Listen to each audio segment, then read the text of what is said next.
अस्सलामुअलैकुम दोस्तों, क्या हाल चाल है। कभी कभी ऐसा भी होता है, नहीं पहले आपको बता दें कि इस वीडियो में ज़्यादातर वीज़ा के हवाले से, जॉब्स के हवाले से और कुछ और कमेंट्स हैं उनके जवाब देंगे। तो कभी कभी ऐसा भी होता है कि लाइक ज़ीरो कमेंट आहो, ठीक है। वी बाई लाइक ने ते 40-45 कमेंट ने, चेक करो तुसी। अच्छा, बहरहाल फ़हीम अंजाम बहुत शुक्रिया भाईजान। ड्राइविंग करते वक्त यूज़ नहीं करना चाहिए मोबाइल, ओके डियर। और सुरिंदर चौहान ओमान से क्रोएशिया का वीज़ा वीज़ा लगता है और पुलिस क्लियरेंस सर्टिफिकेट आप आरआरपी की एप्लीकेशन से भी ले सकते हैं, वेबसाइट से भी, या आरआरपी के सेंटर जहाँ से आपको वीज़ा पता का मिलता है वहाँ से जाकर भी ले सकते हैं। 20 रियाल पर सर्टिफिकेट फ़ीस है, ठीक है जी।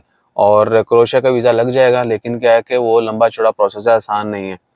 अगर ओमान का लाइसेंस 8 ईयर एक्सपायर हो गया हो तो रीन्यू नहीं होगा भाईजान, आपको दोबारा से लेना पड़ेगा। अजीज अजीज तिवाना। राना अली का कमेंट बहुत अरसे बाद है। वालेकुम सलाम, अल्हम्दुलिल्लाह हम ठीक ठाक हैं। आज़ाद वीज़ा हम लेते हैं तो काम ड्राइविंग का करना चाहते हैं। इसका भाईजान काम ड्राइविंग का काम वैसे जॉब बंद है, जो एलटीवी है वो आप काम नहीं कर सकते, ठीक है ना। और बाकी जो है कि एलटीवी के ऊपर हैवी ड्राइविंग तो वो 3 टन तक जो है ओमानियों को अलाउ है, ठीक है ना, खारजियों को अलाउ नहीं है। और 3 टन वैसे भी खारजियों के लिए ब्लॉक है। तो हैवी ड्राइविंग के लिए आपको हैवी ड्राइविंग गाड़ी के ऊपर ही वीज़ा लेना पड़ेगा, यानी गाड़ी के डॉक्यूमेंट्स के ऊपर आपका हैवी ड्राइविंग का वीज़ा लगेगा, तब आप बड़ी गाड़ी चला सकते हैं, ठीक है जी। और असद चौधरी, वालेकुम अस्सलाम। वकास क्या हाल है, बहुत शुक्रिया बड़ी इज्जत देती। वकास क्या हाल चाल है। पाकिस्तानी लाइसेंस है मेरे पास, तो काइंडली बता के ड्रम स्लोप की ट्राई कैसे क्लियर। भैया आपने पाकिस्तानी लाइसेंस है वो वैलिड होना चाहिए, एम्बेसी से उसको वेरीफाई करवाना है। उसकी वेरिफिकेशन के बाद आपने ओमान फोन फेयर से वेरिफिकेशन करवानी है, और तब जो है आपका ड्रम स्लोप जो है वो स्किप होगा। और यूज़र जनाब जनाब अच्छा जी, अब्दुल्ला भाई पुर्तगाल की भी कोई वीडियो बनाओ। भाईजान पुर्तगाल की वीडियो का मैंने जिक्र कर दिया था। हाँ, स्पेसिफिक कहते हैं तो वो एक वीडियो में सिर्फ पुर्तगाल का जिक्र कर देंगे।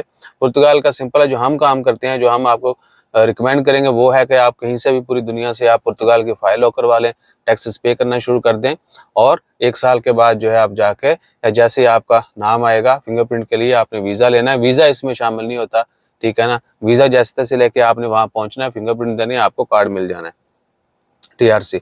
जैन भाई बहुत शुक्रिया आपका। और ताहिर अशफाक ईसा भाई, मेरा वर्क परमिट पोलैंड से आया है ट्रक ड्राइवर जॉब के लिए। मेरा अपॉइंटमेंट सऊदी अरब में पोलिश एम्बेसी में था, लेकिन वीज़ा उन्होंने नहीं दिया। भाईजान ये डिपेंड करता है कि आपने कब कैसे कहाँ अप्लाई किया था, और डॉक्यूमेंट जो हैं वो प्रॉपर अगर आपने सबमिट किए थे, और जो वर्क परमिट है वो ओरिजिनल था, ठीक है ना, सिर्फ पेपर नहीं, वो ओरिजिनल होना चाहिए, उसका स्टेटस होना चाहिए वहाँ लोकल गवर्नमेंट में भी, और एम्बेसी भी उसको वेरीफाई कर सके, तो जो है वीज़ा लगता है, ठीक है जी। और पोलिश एम्बेसी, पोलैंड की जो एम्बेसी है रियाद में, वो उनका यानी टर्नआउट बहुत अच्छा है, वीज़ा बहुत कम रिजेक्ट करते हैं। चेक रिपब्लिक की एम्बेसी नहीं है भाईजान, लेकिन आपको उसकी सर्विसेज मिल जाएंगी। वीएफएस के ज़रिए जो है ना आप उनसे रब्ता करके मज़ीद जो है मालूमात ले सकते हैं। सर जी हमको यूरोप जाना है, आप कोई तरतीब करेगा? हम करेगा, लेकिन फ़िलहाल जो है ना हम थोड़ा पोस्टपोन कर रहे हैं, डिले कर रहे हैं, क्योंकि आजकल समर सीज़न है वहाँ पे, तो विज़िट वीज़ा की इतनी एप्लीकेशंस होती हैं कि वर्क परमिट की जो है ना वो जल्दी अपॉइंटमेंट नहीं मिलती है। शुक्रिया भाईजान चौधरी कामरान, बहुत शुक्रिया भैया आपका। मोहम्मद सुहेल भाई, हंगरी वर्क परमिट की क्या रिक्वायरमेंट्स हैं भाईजान? आप हमें इंस्टा फेसबुक पर मैसेज कर दें, आपको जो लंबी चौड़ी तरतीब है वो भी सारी शेयर कर देंगे।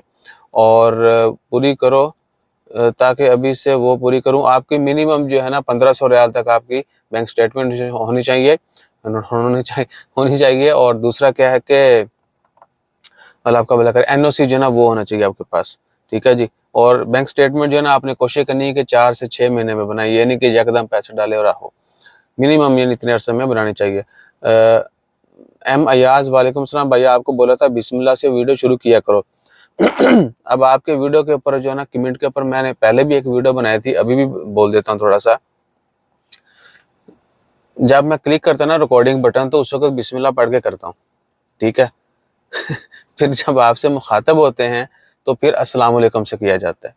अगर मैं आपको जज्बात में यानी वो इमोशनल करके वीडियो बनाऊं तो वो अच्छा नहीं है कि जी हर वीडियो के स्टार्ट में बिस्मिल्लाह बोलूं, और आप लोगों को वो सुनाई दे उसके बाद अस्सलाम वालेकुम और बाकी मामलात। तो क्या होगा कि बहुत सारे लोग समझेंगे कि पायन ये ना वो इमोशनल कर रहा है, इस्लामी टच दे रहा है, और ऐसा ही है, ठीक है ना। अगर तो मेरा टॉपिक वो है तो फिर डेफिनेटली मुझे जहाँ बहुत ज़रूरी है वो पढ़ के आपको सुना के जो है वो शुरू करना चाहिए।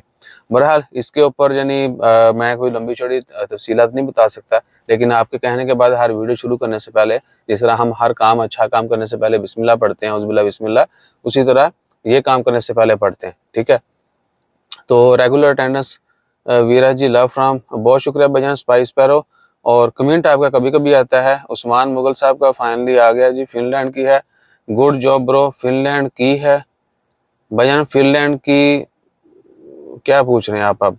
विलेज, वालेकुम सलाम रहमतुल्लाहि व बरकातहू, बहुत शुक्रिया भाईजान विलेज फूड अहमद। और मोहम्मद अली और वर्क परमिट के लिए भी बैंक स्टेटमेंट चाहिए जी? बिल्कुल चाहिए, विजिट वीज़ा के लिए भी चाहिए, वर्क परमिट के लिए भी चाहिए। और यूज़र, वालेकुम अस्सलाम भाई, हंगरी का कैसे क्या सीन है? हंगरी का सीन भी आसान है, लेकिन क्या है कि उसके लिए भी बैंक स्टेटमेंट चाहिए ना, आपका एनओसी चाहिए। और Mohammad Ali, Poland work permit जी बताएं भाईजान। सऊदी अरब से अगर आप हैं तो आप हमें बता दें।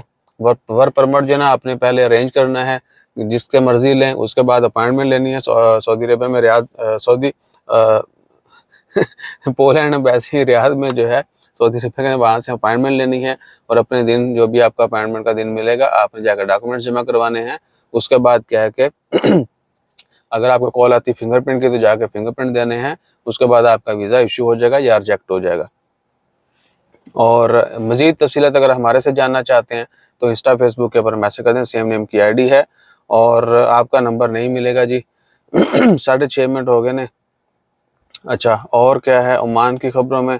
अच्छा, सुरिंदर चौहान भैया तुसी इदा करके फोटो लाई है, सीधी कर लो। प्रोफाइल फोटो उन्होंने ऐसे लगाई हुई है। तो 8-9 मिनट की वीडियो बनाते हैं।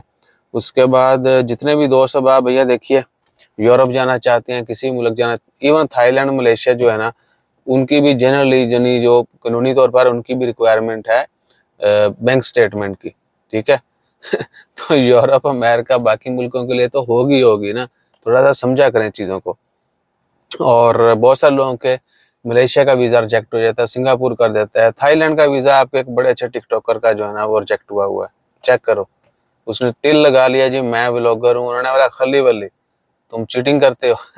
ठीक है, तो उसका वीज़ा रिजेक्ट कर दिया। बहरहाल बाद में कर दिया था। अच्छा, वो भी कैसा सीन है कि जी थाईलैंड ही जाना है, उसको किसी ने बस बता दिया कि ट्रैवल हिस्ट्री जो है ना वो यूएई से Saudi Arabia, Oman, Qatar, Kuwait, Bahrain से होते हुए थाईलैंड, मलेशिया, सिंगापुर, फिर आपका यूरोप का वीज़ा लगेगा। तो उसने बोला जी मैंने यूएई जाया हूँ, सऊदी अरेबिया जाया हूँ, मुझे बस थाईलैंड जाना है। कुछ नहीं सुनता है बंदा, उसको बोला है थोड़ा सा प्यार मोहब्बत से अप्लाई करो, तुर्की चले जाओ, अज़रबैजान, जॉर्जिया जो है उसकी वर्थ ज़्यादा है, लेकिन नहीं, मुझे थाईलैंड जाना है। मैंने गुरु ने थाईलैंड का बोलिया, थाईलैंड जाएंगे, मलेशिया जाएंगे तो आपका शेंजन वीज़ा लगेगा, चेक करो। बहरहाल अगर कोई प्लान कर भी रहा है ना ट्रैवल हिस्ट्री, तो उनसे यही रिकमेंड करेंगे बेशक थाईलैंड जाएं, मलेशिया जाएं, लेकिन साथ में कुछ और कंट्रीज भी ऐड करें जिनका वजन ज़्यादा होता है। सिंगापुर हो गया, तुर्की हो गया, जॉर्जिया कर लें, श्रीलंका, नेपाल वगैरह कर लें, ठीक है ना।